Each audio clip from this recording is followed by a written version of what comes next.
Bapak Ibu jemaat yang dikasihi Tuhan kita Yesus Kristus, saya bersyukur kepada Tuhan. Hari ini kita bisa bertemu kembali di gereja Tuhan ini. Ini saya kali kedua ke gereja kita ini untuk beribadah bersama-sama dengan kita. Kami pendeta Pasar Ibu dari GKPI Jemaat Khusus Rawalumbu, Bekasi. Jadi kami roker dengan tukar mimbar dengan pendeta kita, pendeta Simamora. Bapak Ibu yang dikasihi Tuhan kita Yesus Kristus, mari kita buka firman Tuhan untuk kita renungkan bersama-sama pada minggu ini yang tertulis di dalam 2 Timotius pasalnya yang kedua, ayat yang pertama sampai dengan ayatnya yang ke-13. 2 Timotius 2 ayat 1 sampai dengan ayat 13. Mari kita baca secara bergantian atau secara responsoria. Saya mulai dari ayat yang pertama. Demikianlah firman Tuhan. Panggilan untuk ikut menderita. Sebab itu, hai anakku, jadilah kuat oleh kasih karunia dalam Kristus Yesus. Apa yang telah engkau dengar daripadaku di depan banyak saksi, percayakanlah itu kepada orang-orang yang dapat dipercayai, yang juga cakap mengajar orang lain. Ikutlah menderita sebagai prajurit yang baik dari Kristus Yesus. Seorang prajurit yang sedang berjuang tidak memusingkan dirinya dengan soal-soal penghidupannya, supaya dengan demikian ia berkenan kepada komandannya. Seorang olahragawan hanya dapat memperoleh mahkota sebagai juara apabila ia bertanding menurut peraturan-peraturan olahraga. Seorang petani yang bekerja keras haruslah yang pertama menikmati hasil usahanya. Perhatikanlah apa yang kukatakan, Tuhan akan memberi kepadamu pengertian dalam segala sesuatu. Ingatlah ini, Yesus Kristus yang telah bangkit dari antara orang mati, yang telah dilahirkan sebagai keturunan Daud, itulah yang kuberitakan dalam Injilku. Karena pemberitaan Injil inilah aku menderita, malah dibelenggu seperti seorang penjahat, tetapi firman Allah tidak terbelenggu. Karena itu aku sabar menanggung semuanya itu bagi orang-orang pilihan Allah, supaya mereka juga mendapat keselamatan dalam Kristus Yesus dengan kemuliaan yang kekal. Benarlah perkataan ini, jika kita mati dengan Dia, kita pun akan hidup dengan Dia. Jika kita bertekun, kita pun akan ikut memerintah dengan Dia. Jika kita menyangkal Dia, Dia pun akan menyangkal kita. Jika kita tidak setia, Dia tetap setia, karena Dia tidak dapat menyangkal dirinya. Demikianlah firman Tuhan. Jemaat yang dikasihi Tuhan kita Yesus Kristus, Bapak Ibu Saudara-saudara yang dikasihi Tuhan, minggu ini tema kita adalah ikut menderita sebagai prajurit Kristus. Saudara yang dikasihi Tuhan, ada sebuah slogan yang selalu disematkan kepada gereja, mulai dari gereja Kristen ini berdiri pada gereja mula-mula dulu ya, sampai saat ini, yang saya rasa slogan ini selalu menjadi kehidupan gereja di dunia ini dan menjadi sebuah kesaksian gereja juga, saudara-saudara. Ada istilah mengatakan bahwa gereja itu katanya semakin dibabat, semakin merambat. Nah, saudara-saudara yang terkasih, apa artinya gereja ini semakin dibabat gitu? Jadi gereja ini di dalam perjalanan kehidupannya akan selalu mengalami banyak tantangan, banyak persoalan, saudara-saudara, dan banyak pergumulan atau hambatan sekalipun. Tetapi walaupun dia mengalami banyak tantangan, hambatan, dan pergumulan, gereja akan selalu merambat. Artinya, gereja tidak pernah mati, saudara-saudara. Gereja akan terus berkembang, karena satu yang diyakini, bahwa yang diberitakan itu adalah Injil Yesus Kristus. Injil sukacita, keselamatan, damai sejahtera, dan pendamaian di dalam Tuhan kita, Yesus Kristus. Karena itu adalah berita baik Karena itu adalah berita sukacita, saudara-saudara. Maka sekalipun dia dibabat gitu ya, berusaha untuk disingkirkan, berusaha untuk dihalang-halangi, tapi firman Tuhan tidak akan pernah terbelenggu. Dia akan terus bekerja, saudara-saudara. Dan itu saya rasa menjadi sebuah tantangan bagi kita bersama-sama gereja pada saat ini ya, saudara-saudara yang dikasihi Tuhan kita Yesus Kristus. Yang kedua, Bapak Ibu saudara-saudara, sepertinya Rasul Paulus ini memiliki sebuah keistimewaan terhadap yang namanya Timotius ini, saudara-saudara. Mengapa? Kalau kita baca surat 2 Timotius ini, begitu banyak Paulus ini berusaha untuk menguatkan, menopang dia, menasihati Timotius ini untuk tetap setia, tetap berjuang, tetap melakukan tugas pelayanannya, sekalipun dia mengalami berbagai-bagai pergumulan, hambatan, dan persoalan dalam pelayanannya. Lalu kita bertanya, apa yang menjadi tantangan dari Timotius dalam pelayanannya? Pertama, Timotius ini masih muda, masih minim pengalaman, masih minim pengetahuan, saudara-saudara, tapi dia bersukacita, tapi dia mau melakukan pelayanannya. Yang kedua, Timotius ini dalam pelayanannya dia menghadapi begitu banyak pengajar-pengajar sesat yang menyesatkan jemaat, yang mengaburkan kasih karunia, dan tidak lagi orang percaya kepada Tuhan Yesus sebagai sumber keselamatan, saudara-saudara. Jadi dia harus menghadapi para pengajar-pengajar sesat ini kan, saudara-saudara. Kemudian yang ketiga, dia juga harus menghadapi persoalan secara ekonomi, gitu ya. Karena menjadi pelayan Tuhan, dia harus tidak memikirkan lagi masalah kehidupannya sendiri ya. Tidak lagi harus memikirkan semata-mata dia hanya memikirkan dirinya sendiri, tapi dia lebih utama harus memperjuangkan dan memikirkan bagaimana supaya Injil ini diberitakan. Ya, ada begitu banyak tantangan yang dihadapi oleh Timotius. Maka dalam menghadapi tantangan-tantangan ini, saudara-saudara, Timotius dan juga gereja dan orang-orang percaya, maka Paulus memberikan sebuah dorongan, sebuah semangat. Bahkan, saudara-saudara, Paulus ini memberikan sebuah contoh, gitu ya. Bagaimana gereja atau orang percaya bisa mampu menghadapi setiap tantangan dan pergumulan di dalam kehidupannya, saudara-saudara yang terkasih. Lalu Paulus mengatakan, jadilah kita menjadi prajurit yang baik dari Kristus Yesus.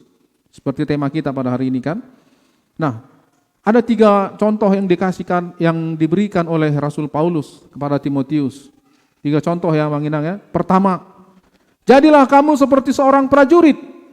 Gitu kan, saudara-saudara. Apa artinya ketika Paulus mengatakan menjadi seperti seorang prajurit, saudara-saudara yang terkasih? Kalau kita lihat teks firman Tuhan ini, seorang prajurit yang sedang berjuang tidak memusingkan dirinya dengan soal-soal penghidupannya. Tetapi dia harus terus berjuang, karena dengan demikian dia berkenan kepada komandannya. Apa yang mau kita lihat dari sini? Orang Kristen, orang percaya harus menjadi seperti seorang prajurit, Abang Inang. Laskar Kristus. Tapi yang kita lihat adalah perjuangannya, gitu kan, saudara-saudara. Ada kalau tipe seorang prajurit kan, lebih baik mati di medan pertempuran daripada mundur, gitu kan, saudara-saudara yang terkasih. Jadi ketika dia masuk ke medan pertempuran, prinsip dari seorang prajurit adalah dia akan terus berjuang, saudara-saudara. Dia akan terus berperang, gitu kan. Peperangan kita apa, saudara-saudara? Peperangan kita adalah peperangan melawan kuasa-kuasa kejahatan, roh-roh jahat di udara, kata Paulus kan, melawan belenggu-belenggu dosa. Itulah perjuangan kita, saudara-saudara. Itulah perjuangan seorang laskar Kristus. Maka Paulus mengingatkan kepada kita, kenakanlah perlengkapan senjata Allah, supaya kamu dapat melawan tipu daya muslihat iblis. Jadi kita ini adalah seorang prajurit, laskar Kristus yang berjuang, memberitakan Injil dan mengalahkan segala kuasa-kuasa kejahatan, saudara-saudara yang terkasih. Jadi ingat Abang Inang, yang mau kita lihat dari prajurit ini adalah perjuangannya, supaya dia berkenan kepada komandannya. Seorang Kristen harus menjadi seperti seorang prajurit. Dia harus terus berjuang dan berjuang, saudara-saudara, di dalam dunia ini, supaya dia berkenan kepada Bapaknya, kepada Allah, saudara-saudara yang terkasih. Lalu contoh yang kedua, yang Paulus ungkapkan kepada Timotius ini adalah, saudara-saudara, menjadi seperti seorang olahragawan, gitu ya, seorang atlet. Nah, seorang olahragawan hanya dapat memperoleh mahkota sebagai juara apabila ia bertanding menurut peraturan olahraga.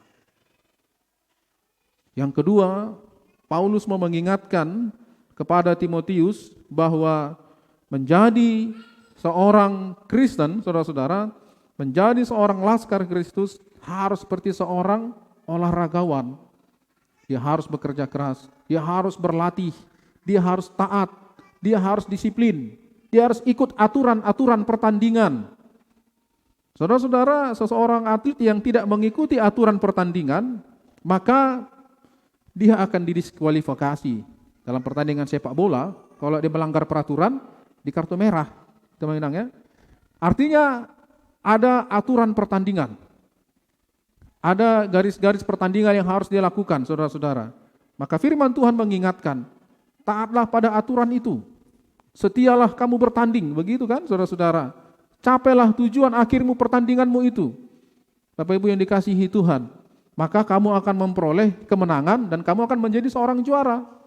Tidak akan mungkin seseorang menjadi juara dalam olahraga kalau dia tidak mengindahkan peraturan dalam olahraga ini kan, saudara-saudara. Bagaimana mungkin dia menjadi juara kalau kerjanya dapat kartu kuning terus kan, apalagi dapat kartu merah. Apalagi sampai didiskualifikasi ya, saudara-saudara yang terkasih, tak mungkin. Kita harus taat, kita harus setia. Kita harus setia dan taat kepada firman Tuhan. Firman Tuhan menjadi pedoman kita, saudara-saudara yang terkasih. Kita harus taat dan setia, disiplin kepada firman Tuhan itu. Supaya kita dapat memenangkan pertandingan kita di dunia ini, saudara-saudara yang terkasih. Maka Paulus pernah mengatakan juga dalam firman Tuhan itu, aku telah mengakhiri pertandingan yang baik. Aku telah mencapai garis akhir dan aku telah memelihara iman. Sekarang telah tersedia bagiku mahkota kebenaran yang akan dikaruniakan kepadaku. Akhirilah pertandinganmu dengan memperjuangkan imanmu, saudara-saudara. Dengan taat kepada firman Tuhan. Dengan percaya kepada firman Tuhan. Kita semua ini kan seperti seorang atlet kita dalam dunia ini. Kita semua ini saudara-saudara adalah orang-orang yang sedang berjuang menuju garis akhir pertandingan kita.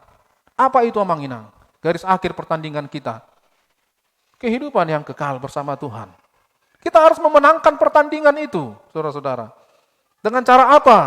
Dengan cara ketaatan, kesetiaan, dan disiplin akan firman Tuhan. Karena apa? Karena banyak lawan kita, saudara-saudara. Jadi firman Tuhanlah yang harus menjadi sumber kekuatan. Dan firman Tuhanlah menjadi pedoman di dalam kehidupan kita. Itu yang Paulus ingatkan juga kepada Timotius. Kemudian yang ketiga, saudara-saudara, dia mengingatkan, jadilah kamu juga seperti seorang petani. Apa hubungannya ya sama petani ya, saudara-saudara? Petani ini kan adalah orang yang bekerja keras dan tidak ada kata lelah bagi dia untuk bekerja. Saudara-saudara yang terkasih. Tidak ada kata lelah bagi seorang petani untuk bekerja. Lalu kemudian seorang petani adalah orang yang sabar menantikan hasilnya dengan terus bekerja. Tidak ada orang petani, hari ini dia menabur benih gitu ya, besok langsung panen kan, Amang Inang yang enggak ada itu, saudara-saudara. Tapi dia harus sabar, dia menabur benih, dia memberi pupuk, dia mengairi gitu ya. Kalau di kampung itu kan tahapan-tahapannya kan ada ya, saudara-saudara. Mulai dari katanya marsuan begitu ya, membibit gitu ya, baru marsuan, marbabo gitu ya. Marbabo itu cabur rumput, bukan marbada bolon gitu ya. Jadi mencabur rumput saudara-saudara, lalu memberikan pupuk gitu ya, baru dia panen gitu kan saudara-saudara. Ada tahapan-tahapannya. Dari angka 1 ke angka 2, tahap ketiga gitu ya saudara-saudara ya. Jangan mau yang instan-instan lah gitu kan. Kadang-kadang yang instan-instan ini enggak enak gitu kan saudara-saudara. Kalau dari angka 1 langsung ke angka 10, enggak enak begitu. Enggak enak, jatuhnya juga enggak enak gitu kan saudara-saudara. Harus langkah demi selangkah kan saudara-saudara. perjalanan kehidupan kerohanian kita juga harus selangkah demi selangkah. Maka saya nggak terlalu bangga sebenarnya kalau lihat orang tiba-tiba hari ini dia orang yang sangat berdosa, lalu hari itu dia ingat tanggal pertobatannya, hari itu gitu ya, tanggal lahir barunya, sebulan kemudian dia sudah berkhotbah kemana-mana Mang Inang. Dia memberitakan kesaksian tentang pertobatannya. Saya nggak terlalu yakin dengan orang begitu, saudara-saudara. Tapi dia harus selangkah demi selangkah. Biarlah hanya Paulus yang begitu, gitu kan? Hari ini dia bertemu dengan Tuhan Yesus, lalu kemudian dia menjadi rasul gitu ya. Tapi iman kita ini harus kita bangun di atas dasar ketaatan kita, kerja keras kita, dan proses-proses yang selalu kita alami dan kita jalani bersama dengan Tuhan Yesus Kristus. Itu saudara-saudara ya. Untuk mencapai tujuan akhir itu, proses juga perlu saudara-saudara. Kita harus menjalani setiap proses dalam kehidupan kita ini. Karena proses itulah yang membentuk karakter kita. Siapa kita sebenarnya, saudara-saudara yang terkasih. Maka yang mau dilihat oleh Paulus dari karakter seorang petani itu adalah kerja keras dan kesabarannya. Yang mau dilihat oleh Paulus dari karakter seorang atlet, olahragawan itu adalah ketaatannya, kedisiplinannya akan aturan-aturan pertandingan. Yang mau Paulus lihat dari seorang prajurit itu adalah terus berjuang, pantang menyerah, gitu kan? Jadi orang Kristen itu dalam dunia ini, dia mengatakan kepada Timotius dan kepada orang-orang percaya, kita ini harus terus berjuang, Amang Inang, pantang menyerah dalam dunia ini. Kedua, kita harus taat, disiplin, setia kepada firman Tuhan. Lalu yang ketiga, kita harus bekerja keras, saudara-saudara, dengan mengandalkan Tuhan dalam kehidupan kita. Maka kita akan menikmati hasilnya. Saya pernah baca sebuah buku ya saudara-saudara. Ada dulu di Amerika Selatan seorang penginjil bernama Juan Carlos Ortiz, saudara-saudara. Jadi Ortiz ini bukunya itu menuliskan begini. Ortiz ini adalah seorang penginjil, saudara-saudara. Tahun pertama dia menginjil, Amang Inang, jemaatnya itu hanya sekitar 10 orang. Lalu dia belajar terus, dia bekerja keras terus gitu ya. Dia ikut seminar-seminar ke sana kemari. Akhirnya jemaatnya bertambah dari 10, 100, 1000. Jadi setelah 30 tahun, Ortiz ini jemaatnya sudah mencapai sampai 200.000 orang, saudara-saudara. Pelayanannya berkembang. Tapi ketika badannya sudah semakin tua, ya saudara-saudara ya, Ortiz lalu bergumul dalam dirinya. Kok dia merasa lelah gitu ya? Dia merasa capek dia dalam pemberitaan Injil ini gitu. Saudara-saudara, lalu dia berdoa kepada Tuhan. Tuhan, mengapa saya sepertinya mengalami kelelahan gitu ya? Mengalami kebosanan, saudara-saudara yang terkasih. Lalu ada jawaban dalam telinganya mengatakan, Ortiz, kau memberitakan firman Tuhan seperti engkau mengiklankan sabun mandi. Nah, gitu, saudara. Apa artinya saudara-saudara? Dia memberitakan firman Tuhan, memang dia berhasil. Tapi dia mengandalkan pikirannya, mengandalkan pengetahuannya, memang jemaatnya berkembang, tapi akhirnya dia mengalami kebosanan. Tapi kalau kau mengandalkan Tuhan, berserah kepada tuntunan Roh Kudus, sampai kau tua sekalipun, kau tidak akan pernah jenuh untuk memberitakan firman Tuhan. Saya, Amang Inang, kalau dalam pembinaan kepada calon pelayan gereja, saya katakan begitu. Tuhan tidak membutuhkan orang yang pintar, tapi Tuhan membutuhkan orang yang mau melakukan. Karena orang yang pintar, ketika dia melakukan tugas pelayanannya, dan dia berhasil, mungkin dia akan mengatakan, itu kan semua karena saya itu, gitu Bang ya. Kalau nggak pintar saya, mana bisa itu, gitu kan. Tapi kalau dia mau melakukan, dia akan belajar, dia akan taat. Lalu ketika dia berhasil dalam pelayanannya, dia mengatakan, bukan karena saya, tapi karena Tuhan yang menguatkan saya, saudara-saudara yang terkasih. Itu yang mau diingatkan oleh firman Tuhan kepada kita. Di dalam perjalanan kehidupan kita ini ya Mang Inang, sebagai gereja, sebagai orang percaya, kita akan selalu menghadapi begitu banyak tantangan, hambatan, dan pergumulan. Minggu lalu saya memberikan PA pada ibu-ibu Nomi di Rawalumbu, Ibu Nomi Sejabodetabek. Ada nggak yang hadir dari gereja ini ke sana ya? Saya berikan firman Tuhan begini, Nang. Ketika Yesus bersama dengan para murid-muridnya Judul perikop firman Tuhan itu adalah Yesus meredakan badai, gelombang dan badai. Ketika Yesus berperahu, naik perahu sama dengan murid-muridnya Inang ya, Amang Inang ya. Lalu di tengah-tengah danau itu datanglah badai gelombang menghantam mereka. Saya katakan, lihatlah konteksnya. Lihatlah cerita awalnya, saya katakan. Apa Amang cerita awalnya, kata ibu-ibu itu? Begini, Yesus dan para murid-muridnya sedang bersama-sama di dalam satu perahu. Gitu kan? Yesus bersama dengan murid-muridnya dalam satu perahu, saudara-saudara. Lalu, ketika Yesus dan murid-muridnya sedang berlayar dalam satu perahu ini, maka di tengah-tengah perjalanan, mereka dihantam oleh badai dan gelombang, saudara-saudara. Mereka dihantam oleh badai dan gelombang, saya katakan.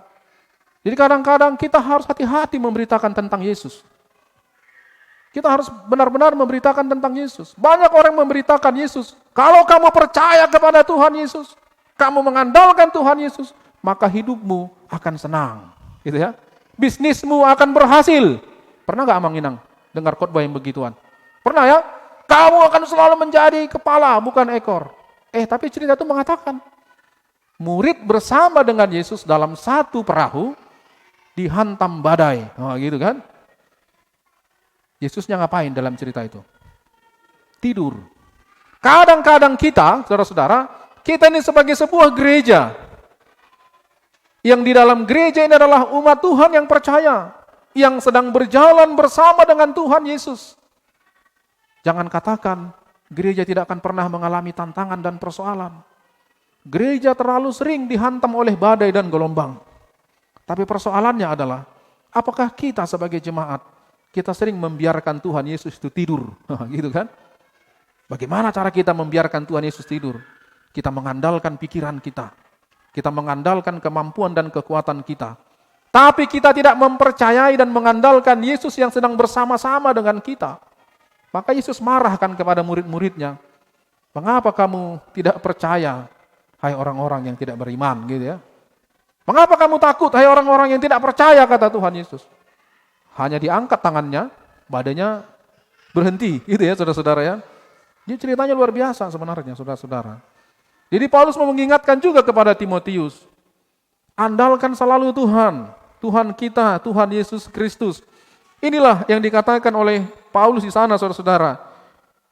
Perhatikanlah apa yang kukatakan. Tuhan akan memberi kepadamu pengertian dalam segala sesuatu. Ingatlah gitu ya, Yesus Kristus yang telah bangkit dari antara orang mati, yang dilahirkan sebagai keturunan Daud, itulah yang kuberitakan dalam Injilku. Yang saya mau katakan adalah, hati-hati memberitakan Kristus Yesus, saudara-saudara. Hati-hati kita memberitakan Tuhan Yesus Kristus. Mengapa? Yesus seperti apa yang sering kita beritakan? Apakah yang kita beritakan hanya Yesus yang menyembuhkan orang sakit? Yang selalu kita mengatakan mukjizat itu nyata, kesembuhan ilahi. Apakah kita hanya memberitakan Tuhan Yesus yang penuh dengan kuasa, membangkitkan orang mati, mengusir setan, saudara-saudara? Lalu kita mengatakan, Yesusku berkuasa, begitu kan? Tapi pernahkah kita memberitakan Yesus seperti yang diberitakan oleh Paulus? Yesus yang mati, yang tergantung di kayu salib. Yesus yang menangis darah di Taman Getsemani karena persoalan dan penderitaannya. Saudara-saudara, ada satu tulisan, saya punya buku yang dituliskan oleh dosen saya waktu di Jogja. Bukunya begini, saudara-saudara, tertarik kepada Tuhan yang tidak menarik. Jadi dia menggambarkan Yesus sebagai sosok yang sangat tidak menarik, gitu kan, saudara-saudara. Tapi sosok yang tidak menarik inilah yang akhirnya membuka jalan sukacita, membuka jalan damai sejahtera. Sosok yang tidak menarik ini adalah, maaf kata, sosok yang digambarkan oleh orang-orang, Yesus yang ditelanjangi di kayu salib, Yesus yang disiksa, Yesus yang dipaku, gitu kan? Yesus yang dicambuki, gitu kan? Yesus yang menangis darah di Taman Getsemani dan mengatakan, Tuhan, Bapa, kalau boleh biarlah cawan ini berlalu daripadaku. Pernahkah kita memberitakan Yesus yang seperti itu, saudara-saudara? Atau kita ikut memberitakan Yesus yang hanya persoalan mukjizat kesembuhan, kuasa, membangkitkan orang mati, menyembuhkan orang cacat. Itu kan saudara-saudara. Kalau kita hanya memberitakan Yesus yang penuh dengan kuasa, tidak memberitakan Yesus yang menderita itu, saudara-saudara, maka saya takut orang-orang Kristen datang ke gereja hanya untuk mencari kesenangan dan kepuasan bagi dirinya sendiri, saudara. Maka banyak orang Kristen saat ini, ketika dia datang ke gereja, saudara-saudara, dia akan selalu mencari kepuasan bagi dirinya sendiri. Gitu. Dia akan selalu mencari kesenangan bagi dirinya sendiri. Ketika dia datang beribadah ke gereja, dia hanya selalu berorientasi pada dirinya. Kalau dia hanya berorientasi pada dirinya, satu kata akan keluar dari mulutnya mengatakan, amang paditanami, pida nama au, sian gereja GKPI. Bahasa amang, dang mangulu partodioku disi. Wah, gitu kan? Akhirnya pindahlah dia ke gereja tetangga. Dia juga enggak menemukan kesenangan di sana, kepuasan di sana. Pindahlah dia lagi ke sana. Maka ada jemaat kita di sana begitu. Maka saya katakan, seharusnya amang bikin aja amang langsung GKLS amang. Apa itu GKLS amang? Gereja langsung ke surga, saya katakan gitu. Saudara-saudara. Karena apa? Karena kau selalu mencari kesenangan bagi dirimu sendiri. Gitu. Kalau kita hanya mencari bagi kesenangan berorientasi pada diri kita sendiri, saudara-saudara, maka kita akan selalu pergi ke sana kemari. Cobalah amang hiduplah di gereja ini. Setiap ibadah, hidupilah itu sebagai sebuah penyembahanmu kepada Tuhan, sebagai sebuah ketaatanmu kepada Tuhan, dan sebagai sebuah ketundukanmu, syukurmu bagi Tuhan. Hidupilah itu, saudara-saudara. Maka kamu akan hidup gitu. Datang kepada Tuhan, pandanglah kepada salibnya. Jangan pandang kepada dirimu, itu kan saudara-saudara ya. Kita ini kan suka kali kita ini memandang kepada diri kita kan. Kita mengatakan, Tuhan aku datang ke gereja Tuhan. Aku mau menyerahkan seluruh beban hidupku seminggu ini gitu kan. Saudara-saudara, aku sudah capek Tuhan bekerja seminggu ini. Sekarang aku mau dipuaskan Tuhan. Ya mudah-mudahan Tuhan gak berkata, kalau begitu supaya kau gak capek, gak usah lagi aku kasih kau pekerjaan seminggu ini gitu ya. Tetap juga ya kita nanti pusing kan. Jadi kita datang bersyukurlah kepada Tuhan, saudara-saudara yang terkasih. Ya kan Bapak Ibu ya, makanya saudara-saudara ikut menderita menjadi prajurit Kristus itu dalam tema kita ini menggambarkan bahwa penderitaan itu bukanlah penderitaan seperti apa yang kita bayangkan, tapi penderitaan itu saudara-saudara adalah berjuang sebagai prajurit Kristus, kemudian berjuang dalam ketaatan dan kesetiaan kepada Kristus Yesus, dan kemudian tetap bekerja keras untuk memperjuangkan hidup dan memberitakan firman Tuhan, saudara-saudara. Sekalipun kita mengalami begitu banyak tantangan dan pergumulan di dalam kehidupan kita ini, saudara-saudara yang dikasihi Tuhan, tapi sebagai laskar Kristus, Bapak Ibu, kita harus tetap menjadi pengikut Kristus yang harus terus berjuang dalam kehidupan kita, yang harus tetap taat dan setia kepada Tuhan dan tetap bekerja keras supaya kita menerima hasilnya. Apa itu hasilnya, saudara-saudara? Mahkota kemuliaan yang daripada Tuhan kita, Yesus Kristus. Ini yang mau dikatakan oleh firman Tuhan bagi kita Manginang pada saat ini. Saya rasa gereja itu dimanapun dia hadir, dia akan selalu mengalami begitu banyak tantangan dan pergumulan. Tapi sebagai prajurit Kristus, saudara-saudara, masa sih orang Kristen takut dengan segala tantangan dan pergumulan, saudara-saudara yang terkasih? Ada sedikit kesusahan dalam gereja, yang ada kata keluar dari mulutnya adalah padilian gitu ya. Dia ngambek begitu kan. Kenapa orang suka ngambek di gereja? Ya itu tadi, gitu kan? Karena dia selalu melihat kepada dirinya, saudara-saudara. Tidak berorientasi kepada Tuhan. Kalau kita berorientasi kepada Tuhan, datang memuji Tuhan, melakukan segala tugas dan pekerjaan kita, saudara-saudara, dengan tujuan untuk menyenangkan Tuhan. Kalau Tuhan senang, masa sih kita enggak disenangkan? Bapak Ibu, saudara-saudara ya, maka orang Kristen ini kan jangan hanya bernyanyi gitu ya. Buku WND kita nomor 213. Ada enggak yang ingat, saudara-saudara? Ada yang ingat amang inang? Dung sonang rohaku dibain Yesusi apa kelanjutannya? Porsukpe dihapor suhon bui do sonang roham. Nah, itu persoalannya saudara-saudara. Apakah hanya ketika kita memiliki segala sesuatu dalam kehidupan kita, lalu kita merasa senang dan bersuka cita? Itu kan saudara-saudara ya. Apakah kita melupakan Tuhan? Lalu bagaimana dengan persoalan, pergumulan dan penderitaan saudara-saudara? Datanglah kepada Tuhan. Kita harus juga senang begitu ya. Maka Paulus kan mengatakan, bersukacitalah dalam Tuhan. Sekali lagi kukatakan kepadamu, bersukacitalah di dalam Tuhan. Jadi orang Kristen itu saudara-saudara yang terkasih harus ikut menderita sebagai prajurit Kristus. Penderitaan karena Injil itu adalah salah satu salib yang harus kita pikul dengan satu tujuan untuk menggenapi kedatangan Kristus Yesus. Kesabaran dalam setiap penderitaan yang diizinkan oleh Tuhan adalah suatu sikap yang harus dilakukan orang yang percaya kepada Kristus dan tentunya itu tidak akan pernah sia-sia di dalam kehidupannya. Saudara-saudara yang dikasihi Tuhan, yang terakhir saya mengatakan, sana dikatakan, benarlah perkataan ini, jika kita mati dengan Dia, kita pun akan hidup dengan Dia. Jika kita bertekun, kita pun akan ikut memerintah dengan Dia. Jika kita menyangkal Dia, Dia pun akan menyangkal kita. Jadi jangan takutkan kehidupan kita, saudara-saudara. Tapi bertekunlah dalam Injil, saudara-saudara. Saya secara pribadi sudah pernah mengalami ini, saudara-saudara. Dulu waktu saya fikar, saya ditempatkan di Sangatta, di Kalimantan Timur kan. Saya dulu buka pos PI ya Mang. Pos penginjilan, di daerah Bengalon namanya. Dulu ketika kami awal membuka GKPI Bengalon ini, gitu ya, yang kemudian itu diteruskan oleh pendeta Semamora ya, gitu kan. Itu dulu masih 3 orang itu, 3 orang. Kami ibadah di satu rumah, gitu ya, satu rumah.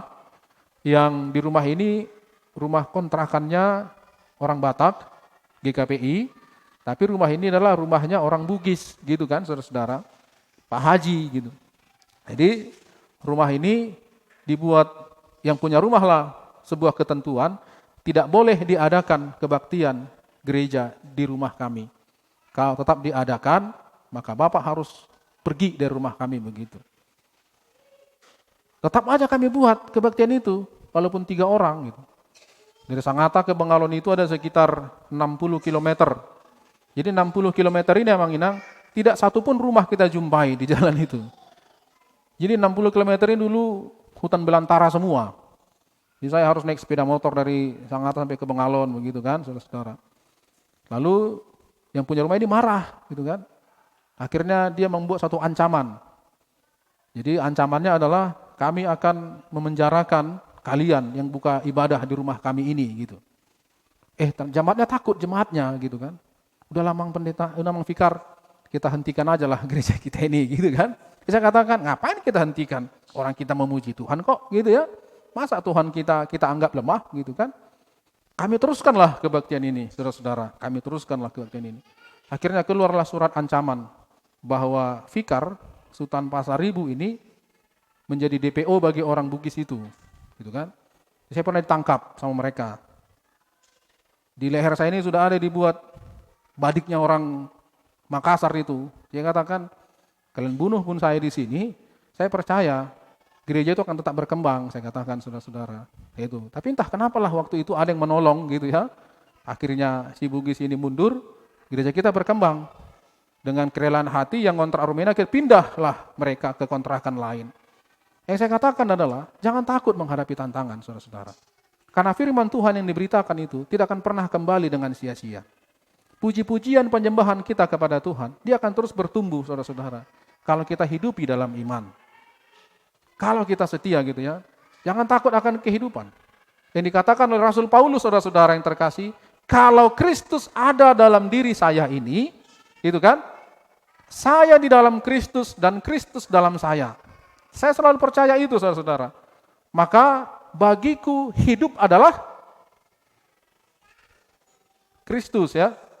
Kemudian mati adalah keuntungan. Jangan takut mati, saudara-saudara. Mati adalah, bagiku hidup adalah Kristus, dan mati adalah keuntungan. Karena apa? Karena yang kita beritakan adalah firman Tuhan yang hidup dan yang bekerja, saudara-saudara. Karena kita percaya, kalau kita setia, ya kalau kita tidak menyangkal Dia, maka Dia pun tidak akan menyangkal kita. Dan kalau kita menyangkal Dia, Dia pun akan menyangkal kita. Tetapi hebatnya firman Tuhan ini mengatakan, jika kita tidak setia, Dia tetap setia. Karena Dia tidak dapat menyangkal dirinya. Jadi kesetiaan Allah itu adalah sesuatu yang melekat pada dirinya. Hakikatnya Allah itu adalah Allah yang setia. Sekalipun orang-orang tidak setia kepada Dia, Allah kita akan tetap setia. Karena Dia tidak bisa menyangkal dirinya. Karena itu hakikatnya, saudara-saudara. Sesuatu yang melekat pada dirinya, yang tidak bisa diubah, saudara-saudara. Allah yang setia. Dan karena kesetiaan Allah itulah yang menjadi sebuah syukur bagi kita, ya. Kita bersyukurlah, Allah kita ini Allah yang setia. Walaupun kadang-kadang kita sering mumbang lonong gitu ya, saudara-saudara. Bahasa Bataknya mengatakan kita ini kadang-kadang sering bulup-bulup gitu ya, saudara-saudara. Tapi puji Tuhanlah, Allah kita itu Allah yang setia. Nah, oleh karena itu Bapak Ibu, marilah kita sesuai dengan firman Tuhan ini menghidupi kehidupan kita dengan sebuah perjuangan, dengan sebuah ketaatan, dengan sebuah kerja keras. Karena apa yang kita lakukan tidak akan pernah sia-sia. Dan terimalah mahkota kemuliaan yang daripada Tuhan di dalam kehidupan kita. Amin. Kita bersatu di dalam doa. Bapa di sorga, kami bersyukur kepada Tuhan atas segala berkat kemurahan-Mu Tuhan di dalam kehidupan kami. Kami telah mendengarkan firman Tuhan